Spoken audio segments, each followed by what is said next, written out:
It's day 8 of Lost Caverns of Ixalan spoilers. Today we get our final god, a ridiculous 3-drop cat, and maybe the best constructed dinosaur from the entire set. Let's break him down. Hello everyone, it's Seth, probably better known as Saffron. And it's time for another daily dose of Lost Caverns of Ixalan spoilers. And we're creeping towards the end of spoiler season. We're supposed to get the full set on Friday. We got a ton of Commander stuff coming up today, I believe, which you'll be able to see over on the MTGGoldfish Commander channel. Tomer's going to be covering all the pre-con stuff, but we still have some really powerful, super sweet stuff to talk about, which means we should probably jump right into it. Start talking spicy new Lost Caverns of Ixalan cards.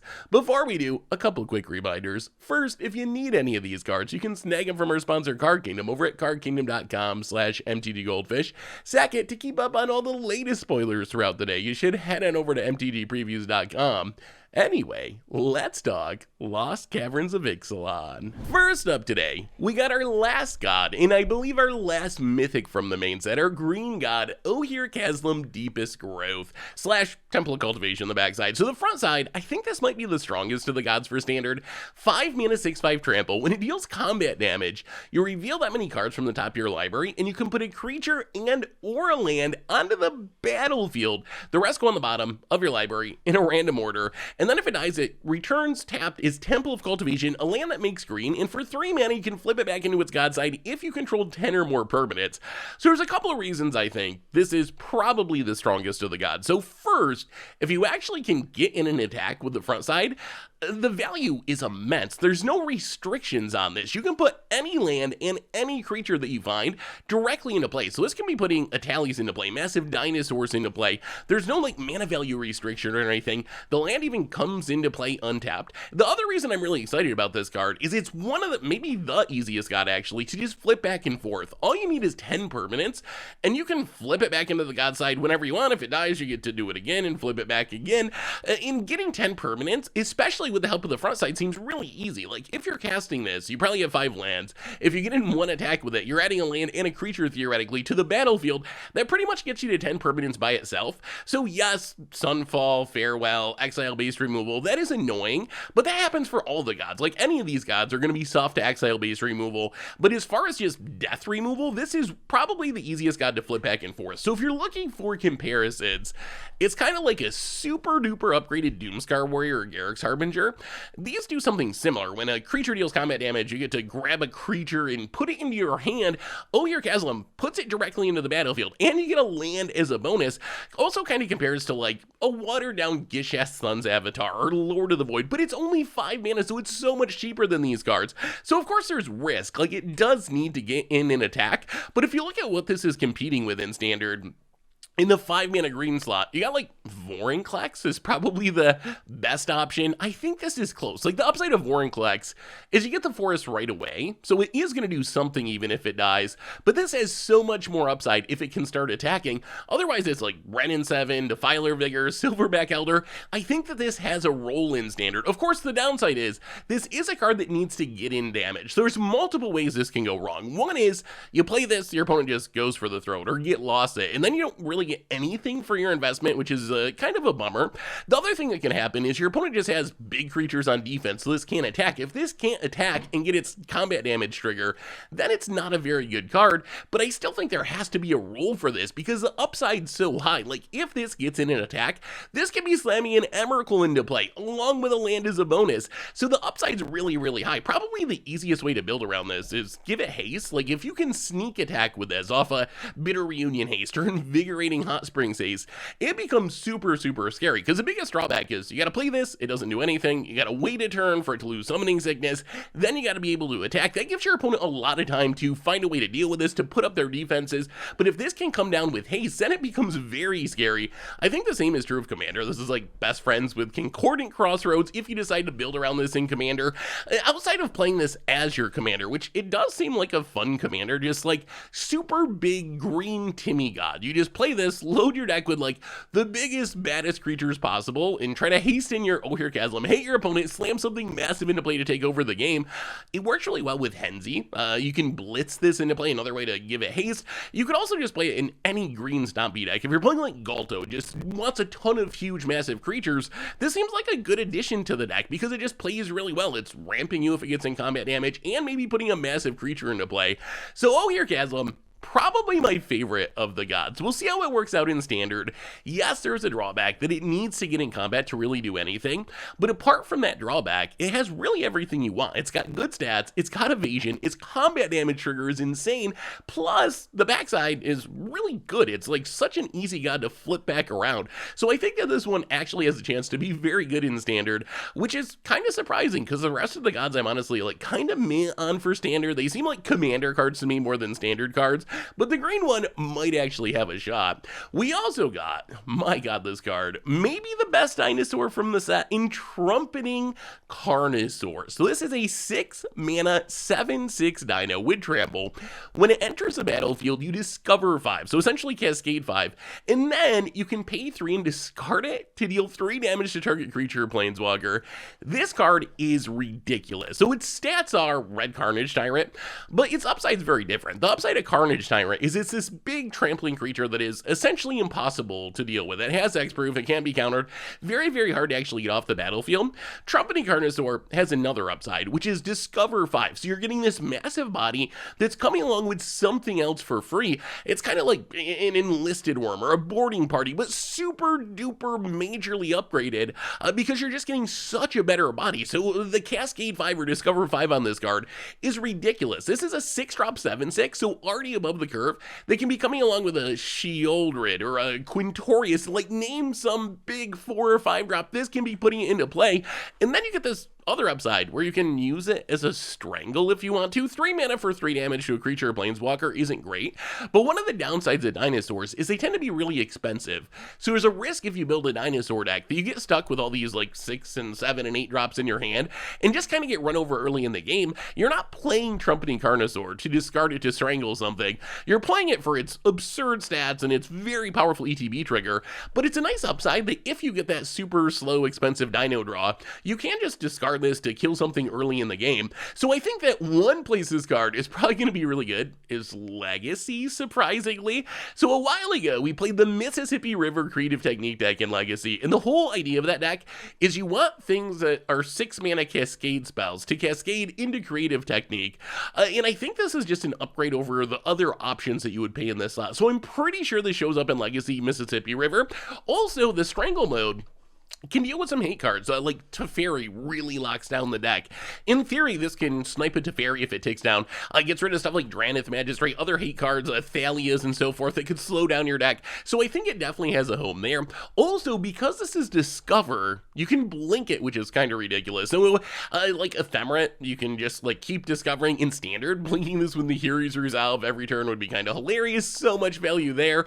Also just seems like the perfect dinosaur card. Like, this seems like a dinosaur that Wizards built to try to make dinosaurs into a real thing in Standard. Like, if dinos are a deck, Trumpeting Carnosaur is likely going to be a huge reason why. So, like, Pellini's Hatcher curves into it. It's going to give it haste. You can also Trumpeting Carnosaur cascade or discover into Pellini's Hatcher or Bonehorde Dracosaur. And then it also, like, curves into a Tally. Like, imagine playing this, hitting a Pellini's Hatcher, the next turn a Tally, getting more free stuff. There's so much free value in the dinosaur deck. So I'm pretty sure in dinosaurs or like big red decks, ramp decks, this seems like a staple level card to me. Also, just one of the best dinosaurs in Commander. Not legendary, so this won't be your commander, but if you're playing Gishath or Zakama or Huatli or Atali, why wouldn't you put this in your deck? It's just like such a perfect card by every measure. Like, its ETB is great, its stats are great, it has the additional upside of being removal spell.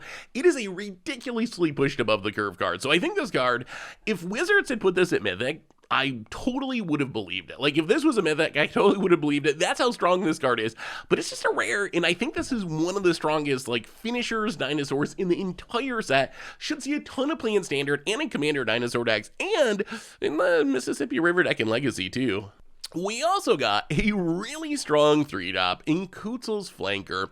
So 3 mana 1/3 Cat Warrior. It is flash. When it enters the battlefield, you get to choose one of, put a +1/+1 counter on it for each creature that left the battlefield under your control this turn.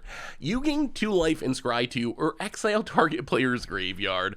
So if you think about what this card is, it's kind of like a Blood Crazed Paladin, a better version of it. The first mode, getting a counter for each thing that you control that left the battlefield, it wouldn't be playable just for that. We've seen that with like Blood's Crazed Paladin, but that is a nice upside. This is formatted in a way where if you build a big board and your opponent farewells or sunfalls and exiles your entire team, you can flash this in, make a big creature, hopefully punish your opponent for tapping out for the Wrath and close out the game. So that's a huge upside.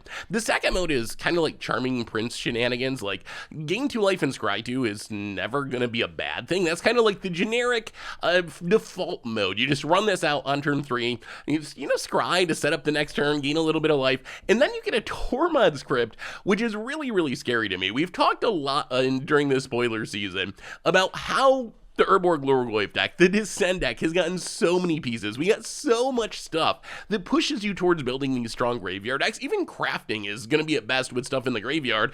That this card just seems to hose all the popular mechanics from this set. Like, we were talking about Soul Guide Lantern potentially being a main deckable card in Standard. If you were in the colors, this is just a way better version. Like, you get an on-curve flash creature that can be huge. Worst case, can gain you some life and scry. Best case, you're playing against the Urborg Lurgoyf deck or the Ancient One deck or a craft deck, and this just comes down and nukes your opponent's graveyard and probably wins you the game on the spot.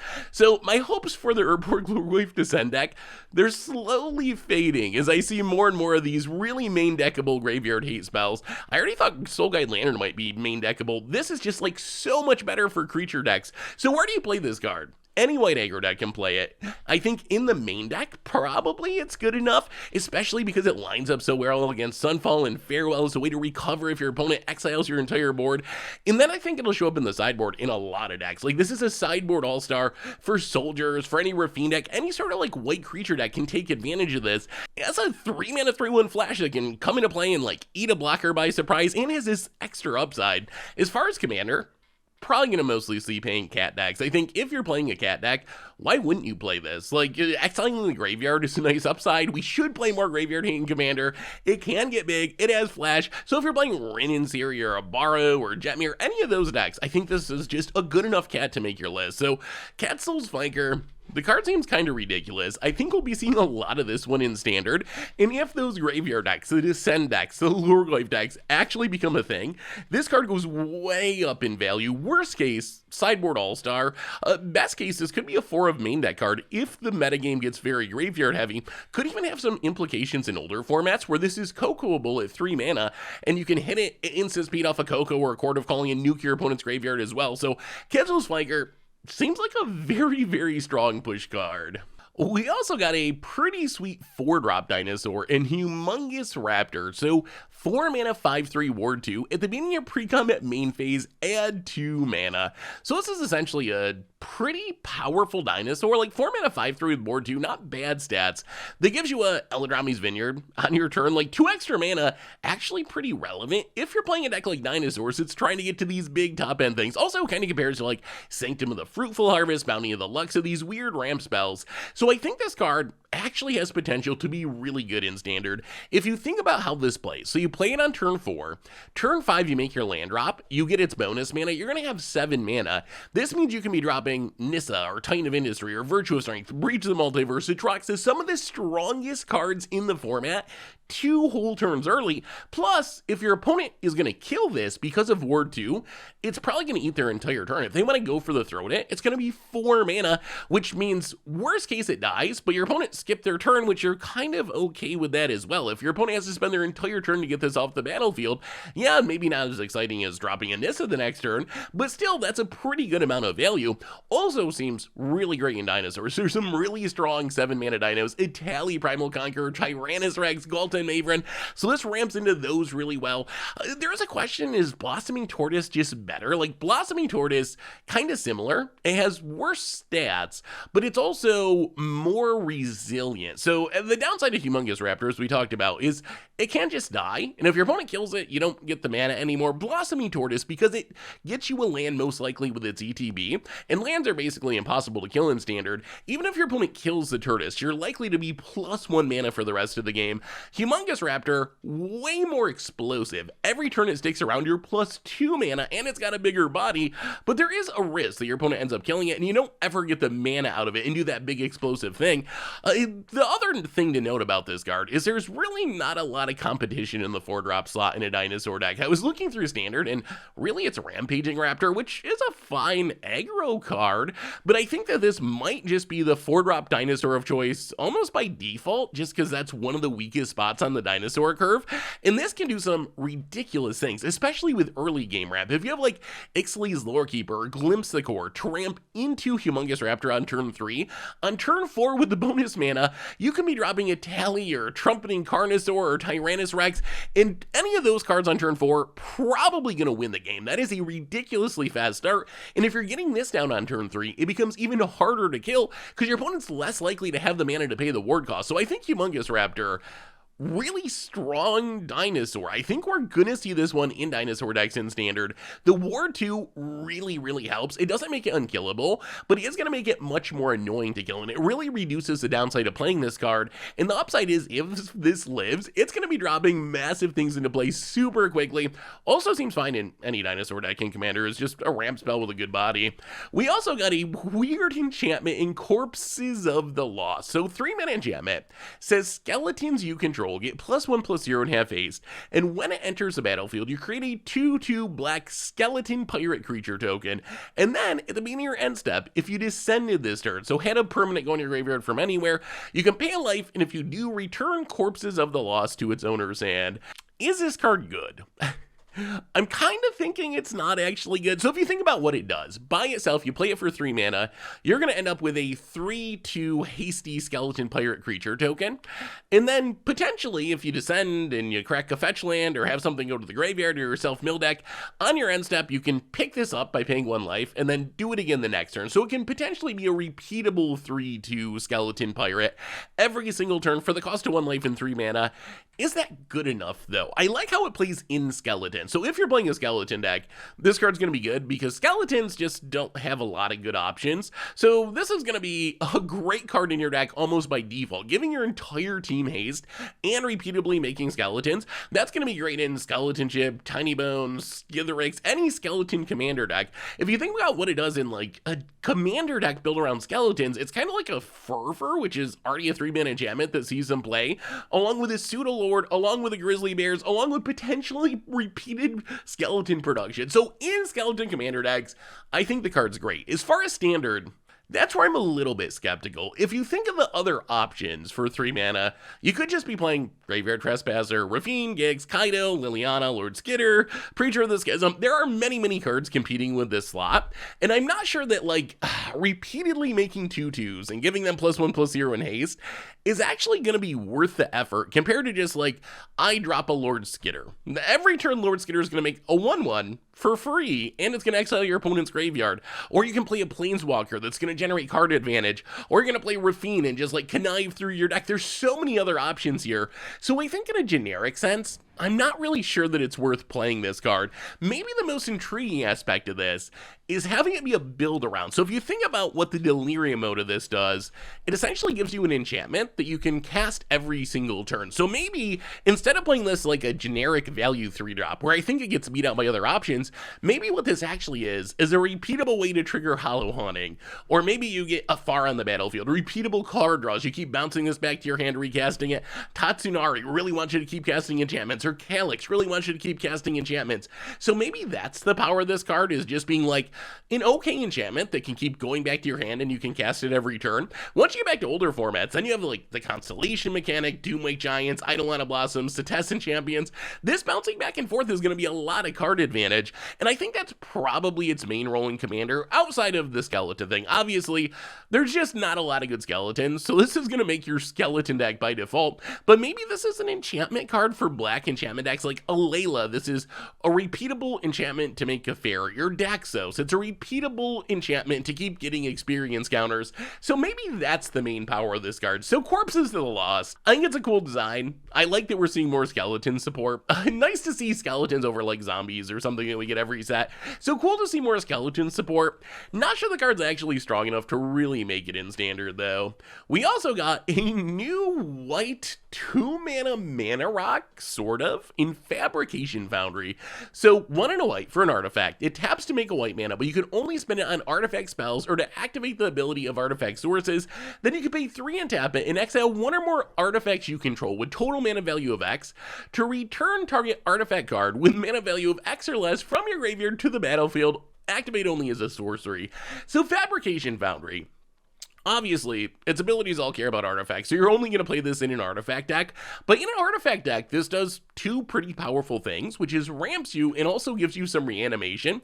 So it's kind of like an Iron Crag. Iron Crag was exciting because we just hadn't had a 2-mana mana rock in so long. Although, honestly, Iron Crag hasn't really taken off in standard to this point. Fabrication Foundry, as a mana rock, is just like a more restricted Iron Crag, although it is worth noting that you can stack them up. One of the drawbacks of Iron Crag is it's legendary. Fabrication Foundry, you don't have 4 of them on the battlefield because it's not legendary. Its reanimation mode, it's kind of like Scrap Welder. The mana value restriction is a challenge. It makes it more of a build around. It's not like you can sack a treasure token and get back a portal to Phyrexia or something. You're going to need to sack a lot of mana value of artifacts to get back a big artifact.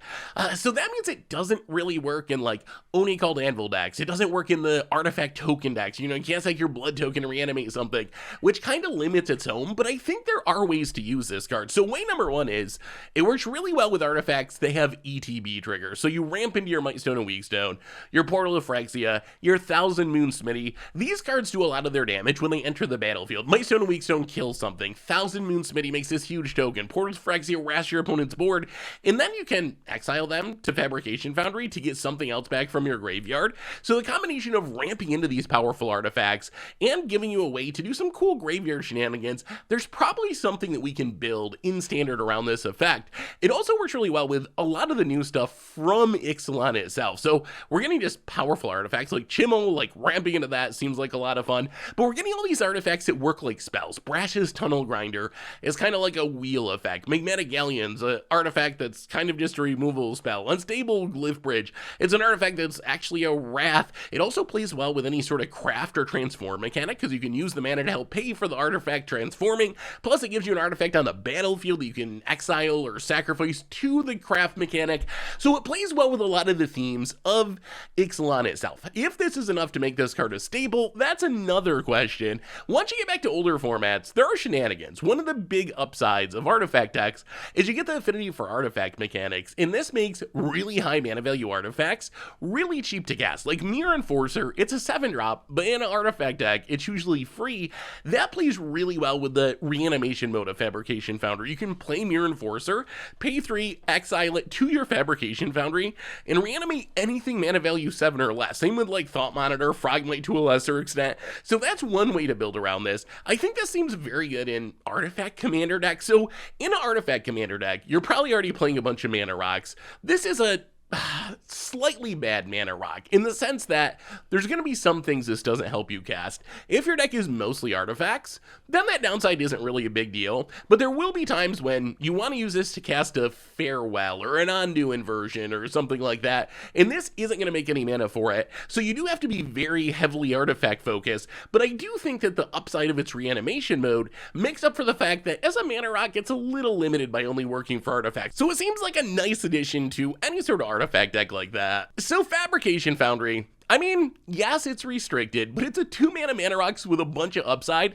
so I think it's notable. We'll see if it takes off in standard. Worst case, really sweet new addition for some artifact commander decks. In the world of lower rarity cards, handful that deserve mention, Kutzil, a new Selesnya 3-mana 3/3 legendary cat warrior, says your opponents can't cast spells during your turn, and whenever one or more creatures you control with power greater than their base power deal combat damage to a player, draw a card. So So I think this card might actually be pretty good. If you think about this, and I'm talking mostly Commander here, but it could have some constructed implications. So it's kind of like an expensive watered-down Grand Abolisher. And Grand Abolisher is a card that sees a lot of play in like CDH as a way to just make sure your opponent isn't going to interact with you during your turn. Kutzil is worse because your opponent can still activate abilities and it's an extra mana, but it does have a big upside where it's also generating card advantage. It seems like it's built to work with like Sovereign Anatek Ahu, where you're able to play a bunch of like creature buffs to grow your creatures above their base power. And then in Commander in specific, if you're dealing combat damage to 3 different opponents, you can be drawing 3 cards per turn cycle with this on the battlefield. So I think the combination of hating on your opponent's counter spells, some relevant creature types in Commander in specific like Cat, and the card advantage it can generate makes this an interesting card for Commander. In Standard, it could be an option to fight through counter spells. We'll see if it's good enough. It is 3 mana, so that makes it more likely to get countered on the way down. One of the upsides of Grand Abolisher is at 2 mana, you can often sneak it in before your opponent gets their counter set up, especially if you're on the play. Kutzil at 3 mana, a little more challenging to get on the battlefield, but still, if you're tired of your opponent making your spells disappear or whatever, this does get the job done. We also got Petrify, which is notable because it's the new best pacifism of all time. So 2 mana, enchant an artifact or creature, enchanted permanent can't attack or block, and its activated abilities can't be activated. So this shuts down any creature or artifact as long as it's on the battlefield, and it has the upside of answering stuff like the One Ring. Like, pacifism itself, no longer good enough. However, maybe a pacifism that can hit artifacts, maybe it is good enough, although it's awkward that this lines up poorly with Shieldred. It stops activated abilities, doesn't stop triggered abilities, so Shieldred's still gonna get you. So I feel like Wizards trying to get to the point where they make a playable pacifism again. We'll see if Petrify is the one, but I think we're getting closer at least, and this is definitely a huge upgrade compared to past versions. We also got Promising Vein, a new cave, comes into play on tap, makes it colorless, or you can pay 1 and sack it to search for a basic land, put it on the battlefield tapped, and then shuffle. So this is essentially Shire Terrace, like literally Shire Terrace, but legal and standard. Could have some implications for Descend decks. It is okay mana fixing, but I think it goes up in value. If you're actively trying to get permanents into your graveyard, this is a way you can trigger Descend at will, so keep it in mind for your Descend decks at least. We also got Contested Game Ball, which I want to mention even though I think it's bad, just because it's fun in Commander. So 2 mana artifact, when you're dealt combat damage, the attacking player gains control of it and untaps it, and then you can pay to tap it, draw a card, and put a point counter on it, and then if it has 5 or more point counters on it, sack it and create a treasure token. So this is kind of like Monarch. The problem is, do you really want to put this into your deck? Like, your opponents are going to benefit from it just as much as you are, similar to Monarch. I love what Monarch does to a game of Commander. It keeps it progressing. It makes people attack. It's a really fun sub-game, but I don't know if I would play, like, bad Monarch, Contested Game Ball, in my actual deck. I'd be hoping my opponent played it, and I could steal it from them, but I don't know if I want to be the one to play it. So I like the design of this card. It seems like a card that, if I could start all of my Commander games with this in the middle of the table, and whoever dealt combat damage first got it or whatever, I would probably do that. I don't know if I want to actually put it in my deck though. As far as reprints, we got one notable one in Sorcerous Spyglass, so kind of a 2 mana Pithing Needle that gives you a peek. The notable part of this is uncommon for the first time, always been printed at rare, so cool to see that effect dropping down a little bit. Plus it's kind of relevant, shutting down like the One Ring or whatever. We also got a bunch of special guests. So these are cards that show up in set boosters, or they will be in play boosters once we switch over to play boosters in a couple of sets. But these show up on the list slot, and they're pretty cool reprints with cool new art. Some pretty high value stuff here. Polyraptor's pretty expensive. Lord Windgrace and Miri gives you some new versions for Commander, Breaches. So these cards you're not going to see very often because they're on the list, which is already rare. And then these are a small percentage of the cards on the list. But if you're opening set boosters, you could get one of these super spicy new art reprints. We also got a bunch more box toppers, a bunch of mana rocks mostly, Everflowing Chalice, Steronic Resonator, Worn Power Stone, Thought Vessel is the one that is not in English, Mimic Vat. So I will say, I'm glad there's box toppers, but if there's one part of this that I think is kind of disappointing, it's actually the box toppers lot. If you look through it, there's like Chalice of the Void is pretty high value, Wedding Ring, I guess, is pretty high value, but really there's kind of a lot of not expensive cards as box toppers this time. The good news is there's a lot of playable cards. It's a lot of like common and uncommon mana rocks that you play in Commander or whatever. So you're not going to be disappointed to like have these cards in your collection because they're pretty much all usable and you'll be able to put them into a deck. But as far as value, not the most high value box toppers we've ever seen. Of course, we also got a bunch of just kind of filler stuff for Limited. You can find it all over at MTGPreviews.com. Anyway, that brings us to the end of our daily Lost Caverns of Ixalan spoilers for today. So let me know what you think about all these new cards. I believe we're pretty close to the end of the main set. We'll see. I know we get the full set supposedly on Friday, they said. Not sure if we'll have enough new cards to do a video tomorrow or not, but I'll be back to wrap up the set once we get the rest of the cards. Also, we're getting all the Commander Precon cards, and Tomer's going to be covering those over on the MTGGoldfish Commander channel. So today and tomorrow, keep an eye out for that. Tomer breaking down all the new Precon cards. I'll leave a link to the channel in the description if you want to check that out. So thanks for watching, everyone. I hope you enjoyed it, and I will be back tomorrow or Friday with one more dose of Lost Caverns of Ixalan spoilers. Until then, have an amazing day, and I will talk to you soon. Looking for even more magic? Well, check out the video where we taught Arena Zoomers about paying the one, and you can also find yesterday's daily spoiler video right over here.